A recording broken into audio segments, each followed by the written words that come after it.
So when you get a phone call, like the one we did, where we know something's going to happen, Yes, sir. do you recommend that they not be there or that they be there, or either way? Do you give input on that? Most owners want to be there when the vet's there. Yep. What I try to tell them is, it's up to them if they want to watch what we do. Yeah.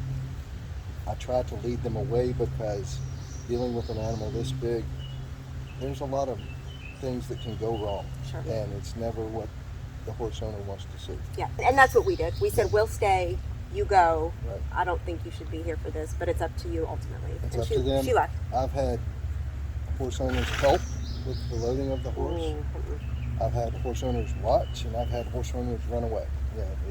Once the horse is down, they go over and basically say goodbye. Yeah.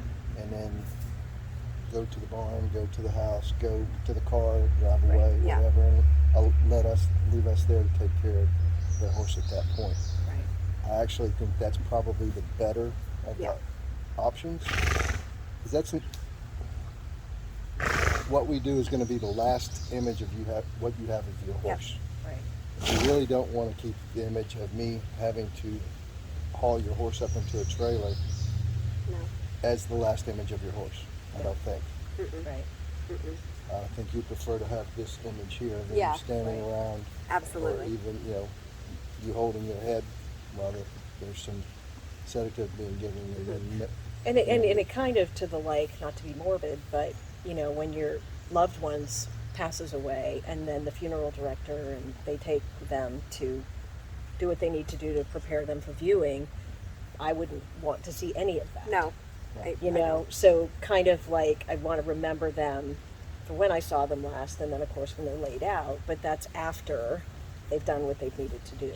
So kind of, it's not the same, but kind of in my mind, that's how I imagine. When my father passed away, I was there when he passed, but when the funeral home came to collect him, we went in the other room and they did what they needed to do. Same. And then, we went to the funeral home and did the viewing after they had done what they needed. Mm-hmm. Right. Yeah. That's kind of I believe that's a better situation for the horse owner.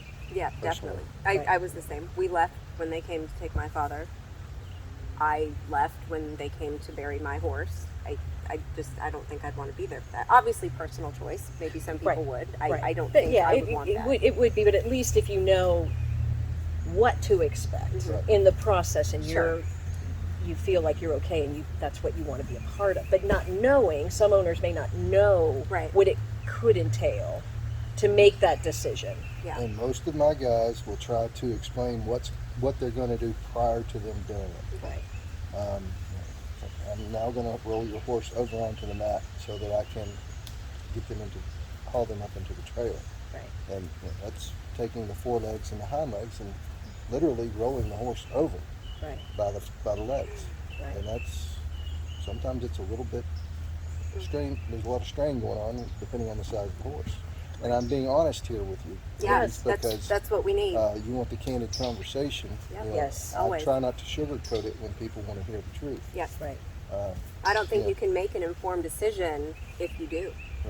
Right. This is not something that can be sugar-coated, and then you go, oh yeah, I definitely want to be there for that, and it's not that, and you're devastated. You didn't tell me you were going to do that. Right. No, this is the conversation. That's why we have not these. fun. It's not, right. This is an emotional time for the horse owner. Yeah. These may be the longest relationships that y'all have. Yeah. Right. I don't have a horse, so I'm going to say y'all. Yeah. Right. You say you've had some horses that your husband can't do anything with other than feed. Mm-hmm. So, I'm assuming you've had them for a while. Mm-hmm. Yeah. And that's not these are not thoughts you want to have, but you'd rather me tell you up front what I was going to do than surprise you with it. I promise you.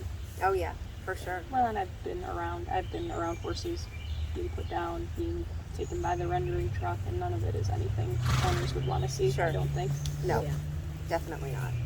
Do you know if, at least in North Carolina, if you can bury your horse on your property? I've heard mixed things, and I've read mixed things.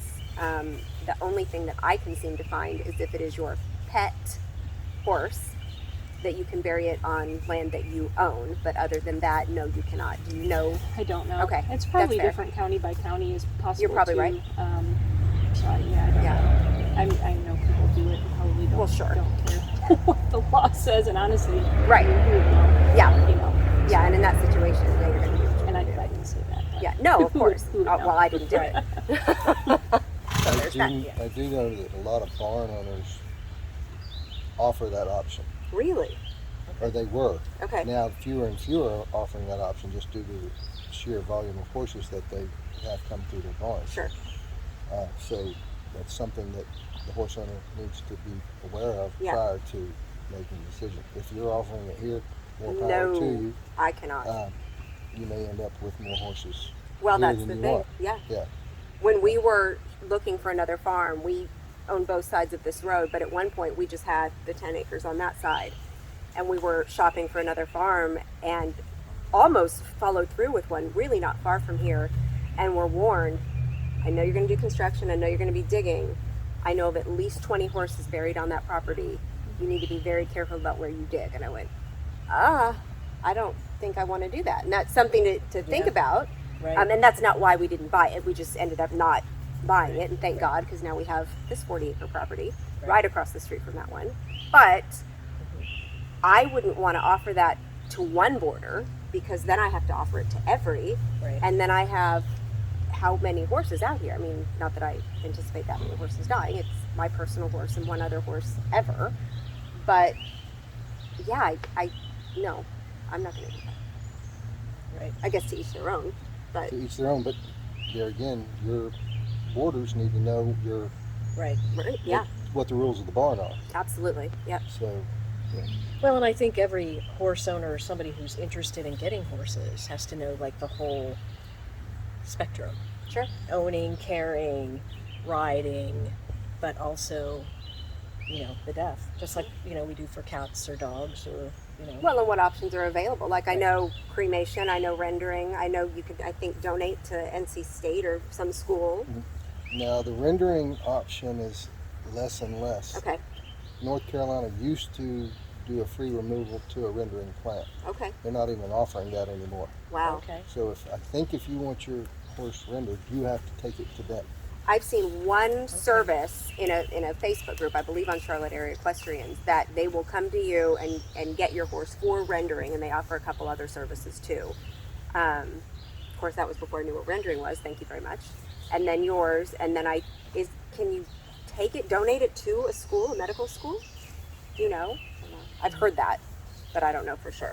I don't know. Okay. I don't know if NC State takes them or not. Okay. I think the problem with that is getting the horse from where it is Sure. to NC State. Yeah. That may cost more money than because somebody's going to end up having to pay for that. And I don't think NC State would, Right. the veterinarian program would be willing to fork over. Plus Yeah. storing them too. Like, Yeah. where would they store? Yeah.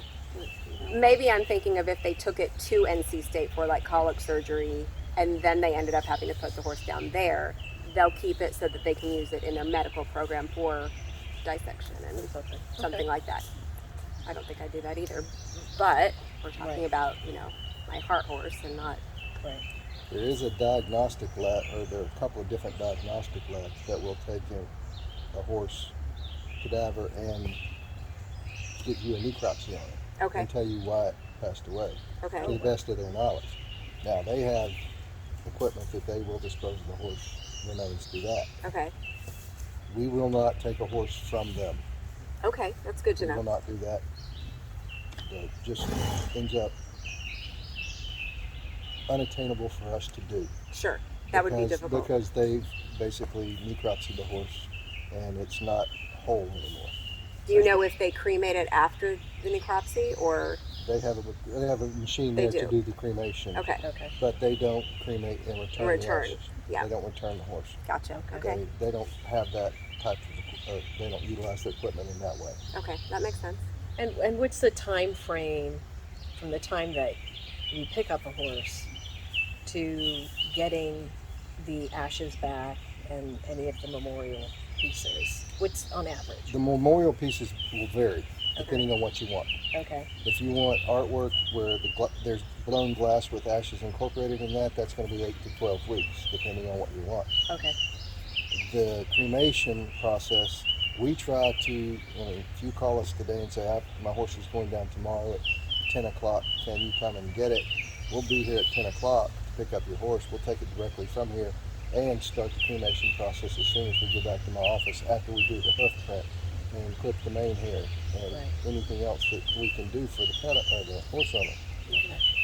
That'll take till tomorrow for the process, the actual cremation process to get done. Right.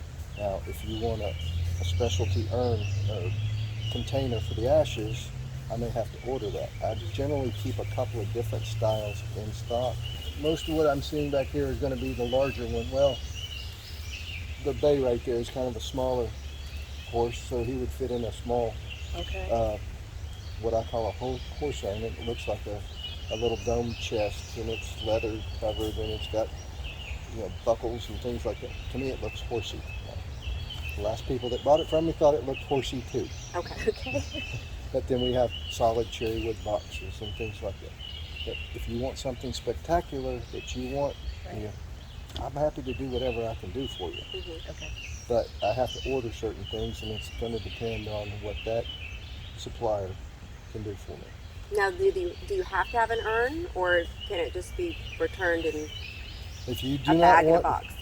if you do not want an urn, we place the ashes in a bag, and then we place that in a container, lack of a better term, Tupperware container, a hard plastic container. Yep. And we'll return it to you that way. Okay. There's nothing special about that. Sure. Is there any special regulations to dispose of horse ashes once you have them? I mean, I know with people, isn't there some That's criteria? probably accounting. Well, sure, with people, you're not supposed to spread them either, but I'll tell you right now, I'm getting spread all over the world. Waterways are Everybody's off getting a limits, I vial. think, Yeah. too, so My grandmother's in the ocean. Right. A piece of me will be too. My horse will be spread on this farm, but I mean, Right. I just was there's curious rules too. and laws, Right. and then there's what we're just going to do because they're our babies.